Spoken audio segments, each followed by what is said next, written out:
everybody, my name is Evelyn of Pink Sheep Design. Welcome to my channel. This is my cat Little Man who decided to sit with me this morning, and he totally wants to get down now, but I don't get to show him here on YouTube much, so he wanted to say hello. Okay, go now. All right, guys, today we are here to do a double yarn review because I am currently working on a really fun project as part of the Hobbii Yarn Holiday Sparkle Challenge. So if you guys follow me on Instagram, you have probably already seen me talking about this yarn, but I really wanted to do a quick review because I noticed that these are two specific yarns that I did not see any information about on YouTube. So I really wanted to share a little bit more about these yarn options so you guys can kind of see what it looks like, what it's like to work with them, and to hear my initial thoughts on the yarn. So the first yarn that we're going to talk about is called Miss Sparkle. So this is Miss Sparkle by Hobbii. So very tinselicious. Is that a word? So Miss Sparkle is an acrylic, polyester, polyamide, viscose, and wool blend. So it is a mutt. All right. So, you know, like you go get a dog from a shelter, you got a mutt, you don't know what's in it because it's a whole bunch of things. That's kind of how I feel about Miss Sparkle because that is a whole lot of, see if it'll even focus for you. There you go. Whole lot of things happening in this yarn. And I do think a lot of it has to do with this tinsel. It is a bulky 5-weight yarn that says it wants you to use a 9mm crochet hook, all right, or 7mm knitting needles, okay? First thoughts that it's really cool. This is a really cool yarn. I was really excited to use it. It does not feel itchy, I have to say, for having this kind of metal tinsel-y stuff. I mean, I haven't worn it against my skin, but it's still pretty soft feeling. I have chosen to use this particular yarn for portions of my wearable, my cardigan. So I'm actually recreating my Granger cardigan design. So if you guys have ever seen my Granger cardigan, that is what I am creating with this yarn. And I have chosen to use this yarn as an accent to go along the front border and the bottom border and maybe the sleeves, depending on how it feels. But it'll be easy for me to frog the sleeves back if I start wearing it and realize that it's not going to be super comfortable on my skin. But really cool yarn. So the second yarn that I decided to use for this challenge was the Peacock yarn by Hobbii. So these two together, very baby pink. I wish they had had a brighter pink option, but the peacock tones, there's a really beautiful teal color, but you know, my colors are really more on the pink and orange and yellow spectrum, and so the pink was great, and it'll be this really bright, not bright pink, but baby pink fluffy sweater, which is going to be really cool. I'm really excited about it. I do not own a baby pink sweater, so this will be really interesting. Peacock yarn by Hobbii is 100% polyester. It is also considered to be a size 5. Let me zoom that in for you. 5-weight, bulky, 100% polyester. It recommends a 7mm crochet hook, so an even smaller crochet hook than the Miss Sparkle. And then you also get, let's see, you get 71 yards. Make sure I'm focused again. 71 yards of peacock and 76 yards of Miss Sparkle. So very similar in the yardage. I keep flipping this upside down. There we go. And this one. So similar yardage. Both are considered a bulky 5-weight yarn. I am not going to attempt a wraps per inch test with these because of the fact that they are fluffy and have all of the excess stuff on them.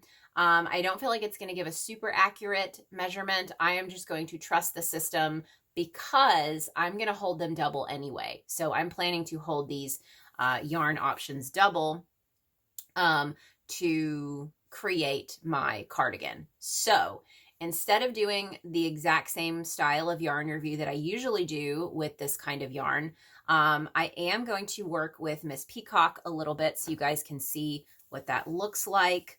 But then I am going to show you guys my progress on my cardigan so you guys can actually see how this yarn has worked up, held double, and what it looks like and how it's come together and what the stitch definition looks like.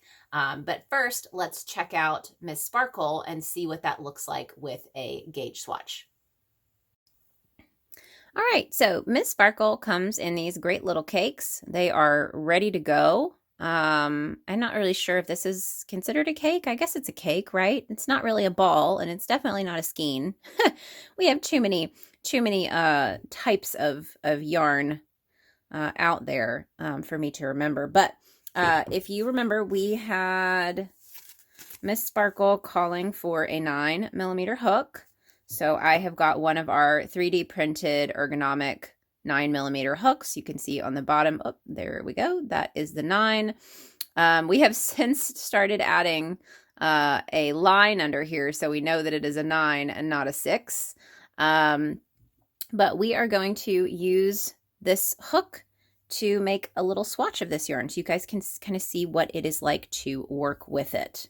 So let me give myself a little more slack. So far, and if you look closely, you can see that it's actually 2 strands of like a cording that are wrapped around each other. So it's almost like a roving wool feeling kind of thing. I wouldn't want to pull on that too much. But there is actually a separated piece. So if we pull at the end here, there's almost a corded piece here that is holding, it's like an I-cord that's holding the tinsel in place. And that is what is twisted together here. But it seems to be twisted really well. I have had no issues with it coming apart while I've been working with it.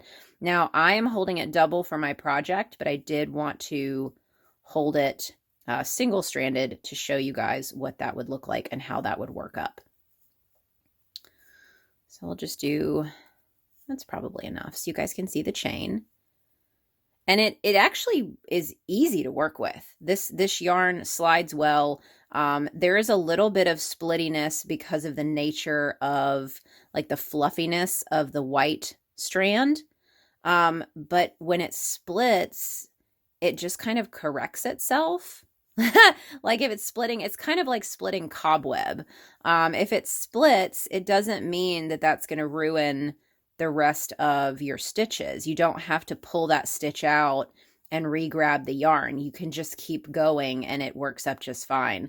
Now, I'm not sure how well it would hold up to frogging for that reason. I have a feeling it would probably get pretty, I feel like the fibers might separate. We're going to try it. So I'm going to frog this back just so you guys can kind of see what that looks like, especially since I am, had to find that last stitch, especially since I'm holding it double. I'm going to need to frog this anyway so that I can work with it in my actual project. But you can see there, I had a little bit of an issue and you can see it kind of catching on the hook there, but I'm able to just keep going pretty easily. I didn't have to actually pull that stitch out or re-grab anything. I do have to say, I like their recommendation of the 9mm. This is easy to work with. I don't feel like my stitches are too big or too small. It's easy to hold on to my work. It's easy to maintain tension. So I think that's right on the money. If you're looking at a pattern that calls for a 5-weight yarn and a 9, maybe max 10mm hook, even an 8mm. So 8mm to 10mm range that calls for a 5-weight yarn. This would be a really great yarn for that.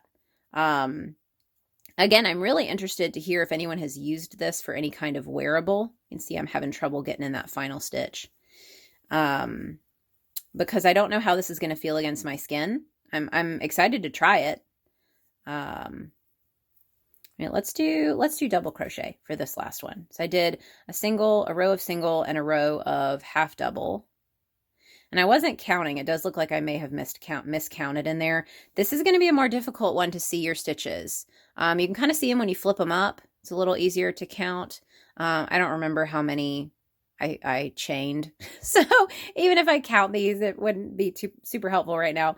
But the stitches aren't too hard to see. You know, you can use stitch markers or a stitch counter if you need to. And I just realized I was going to do double crochet for this one. So let's do chain 2 first.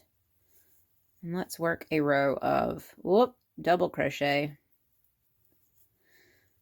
I am not used to doing double crochet stitches. I go on autopilot all the time. See, my hook immediately goes through and tries to pull a half double instead of a double.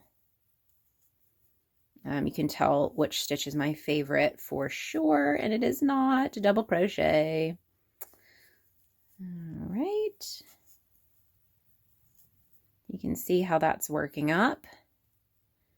Yeah, I think I must have maybe done one more. I just did my chain a little too tight. So I feel like it's widening out a bit. See, that's did another half double. All right. Almost to the end. And then, like I said, I am going to frog this on here so you guys can see how it reacts to being frogged. Because I feel like that's important. If you're going to work on a new project that you've never worked on before, and you know that you might have some issues, it's important to choose a yarn that holds up well to frogging first until you can kind of master the pattern, and then use a yarn that, you know, maybe doesn't hold up as well to frogging. Because you don't want to screw up half of your yarn ball because you're having to frog it and it doesn't look the same after that. Okay, so let's go ahead and frog this. Whoop, yep, first snag. Okay, so I'm going to just be gentle. Okay, another thing, if the yarn is difficult to frog, you can kind of pull at different angles. So if I'm pulling back and forth, sometimes it doesn't want to pull this way, but if I pull it back this way and I'm just gentle with it, it'll come out. If you just go to ripping at it, then you might not have the best time. But if you're gentle, it looks like this yarn holds up pretty well. You can see here how it's kind of catching on itself a little bit. See if I can focus in on that for you. And I have hit a snag there, but see, I just kind of pulled a little bit and it separated out. So it's really just taking your time. If you're going to have to frog this yarn, just working with it and taking your time. There we go. Oh, see, I hit another snag. It does not like taking that chain apart, but there we are. And that doesn't look awful. I mean, it looks like it's going to be usable. It definitely has a little more of the fluff. The fibers are separating a little bit more, but I think for me, I'm going to be holding this yarn double. And so I think it's going to be way less noticeable for me having to have frogged it and worked with it again because I'm holding it right up next to another strand of this yarn. So now I want to show you guys the progress that I've made on the pattern, the Granger cardigan that I am making using both of these yarns mixed together. I am holding both of them double. So I'm going to have 2 strands of this yarn for my accents, 2 strands of this yarn for the body of the cardigan. And let's go see the progress. All right, I really wanted to hold my phone for this so it's not fixed, so I could really show you guys how these 2 different yarns are working up together. So you can see the Miss Sparkle that I used for the ribbing here. There is actually quite a bit of stitch definition there, despite having this kind of tinsely material in here, and it is super sparkly. So, you know, my biggest concern is going to be how it'll feel on my skin, but I chose to use the tinsely Miss Sparkle on parts of this cardigan that are not going to be directly against my skin. So I'm going to use it here for this portion, which should be over, you know, either my pants or the shirt that I'm wearing. I'm going to use it up the front border of the cardigan. So you can see I've got my first front panel is finished. I'm currently working on the back panel since it is not quite as tall. And then you can see over here, the second front panel is yet to be begun. So that will fold over like so. And I've got my my arm that holds my phone here, usually being in the way. But there we go. So, and you can see here how, you know, you can see your rows. If you are used to using a half double crochet stitch for alternating back and forth rows, I can see that this is a row right in between. So there's usually 2 ridges when you're working half double crochet stitches back and forth when you're turning your work. So I've got a row here, a row in between, another row here, a row in between, a row here. So it's 1, 2, 3, 4, 5, 6, 7, 8, 9, 10, 11, 12, 13, and so on. But if you are working with this yarn and having trouble seeing your stitches, I definitely recommend placing stitch markers at the edge of each row. So as soon as you start and finish a row, if you're working back and forth. So if I chain 1 and I start working this way, I'm going to place a stitch marker. And then I'm going to chain 1, work back down, place a stitch marker, chain 1, place my first stitch, place another stitch marker, because that's going to be the next row. So that will help you keep count. And you can see I've done that here. So I've got, this was actually the finished piece. So I'm taking these off and I am placing them here because I am currently working on my back panel. So you can see I've got 1, 2, 3, 4, 5, 6, 7 rows so far. And I'm about to start my 8th row. So that's super, super helpful when you're using yarn like this.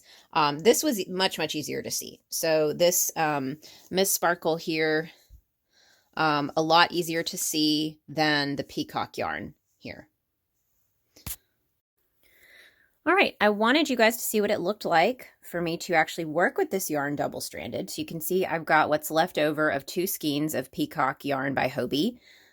You can also see I've got them held double here, which is actually pretty easy. I like that it's got kind of this main braid that's visible. It's been easier to feel. It's a pretty thick center braid, so I can feel for each stitch. Okay, so I am using these stitch markers to mark my rows. So I am going to, I just finished this row and placed my stitch marker. So I'm going to chain 1, and then I'm going to feel for that first space here. I'm going to half double crochet, and then I'm going to need to place another stitch marker. Let's see, I've got one that I can take off of the last section that I finished. Okay, so I can now place this one at the start of that row just so that I can mark. All right.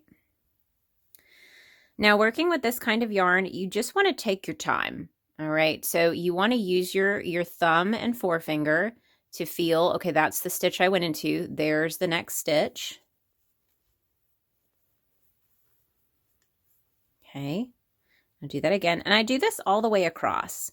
And once I get into a groove, it's easier. You know, it's not super difficult, you know, maybe right away getting used to it. And you may need to use a stitch counter. Like if you've got a stitch counter that's like a ring stitch counter, or a one that you can press a button each time you do a stitch just to make sure. Or, you know, if you're counting in your head, if it's quiet enough. And see, I got caught on another piece of that yarn. So again, trying to talk and use this yarn is not always the easiest either. There we go. But it's so worth it. I mean, look how fluffy this is. I am so excited to be able to share this finished jacket with you guys once it's done. And this is, just a reminder, this is my Granger cardigan that I am creating. I may modify it a little bit, but the base design is my Granger cardigan, which you can find in my Etsy shop.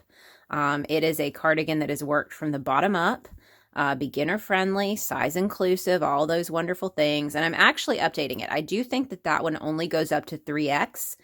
So I am planning on revamping that pattern and making sure that I add an additional size. So it's got a full 9 sizes for you guys to choose from. But this is a really fun cardigan to start out with. And I'm really excited to see what it looks like with this fluffy and sparkly look to it. Okay, so you can see there.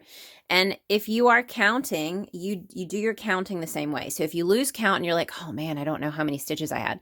You start up here where you place your stitch in the first row and feel around for that first stitch. And then from there, you can slide your fingers over and feel for the next stitch. So that'd be 2, slide them over to 3, slide them over to 4 and 5, 6, and I actually make sure I get a grip on where that stitch would be before I move on. 7, 8, 9, and 10. So I've done 10 stitches so far. Now, I don't know, I can't give an opinion on what this would be like to work with single-stranded. I didn't really want to do a gauge swatch with this one. You know, I feel like you're going to use this for a very specific project. I do think that if you're going to use it for any cardigans or any items that call for a super bulky yarn like this cardigan does, you're going to want to hold it single-stranded. So that is my advice on these. And I knew that when I purchased them, you know, so both of these, Miss Sparkle and Peacock by Hobbii, are listed as a size 5 weight. Let's see where it is. Here we go. So we've got 5 weight bulky here and 5 weight bulky here. So I knew when I bought these that they were going to be used double-stranded for my cardigan. So I just accounted for that with the yardage. But that's really all the tips I have for using this yarn. Take your time, feel for those stitches. Stitch markers are your friends. If you have any questions about using this type of yarn, or if you have tips, if you have things that you have found to be helpful when you're using a yarn like this, please drop them in the comments so that they can maybe help someone else who might be struggling using a faux fur yarn. But again, a lot of it too is just practice. So, you know, I had never used a yarn like this before, so I allowed myself a lot of grace. You know, I allowed myself a lot of time to kind of figure things out, and, you know, again, took my time. But so far I love it. It's more of a time-consuming project because I have to take my time. So it's probably a good practice and patience for me. But so far it's so worth it because this is going to be such a fun, soft, crazy cardigan. Well, I hope you guys enjoyed this review, and be sure to hit the thumbs up button and subscribe to my channel if you don't want to miss any future tips, tricks, tutorial videos, all that fun stuff. And until next time, happy hooking!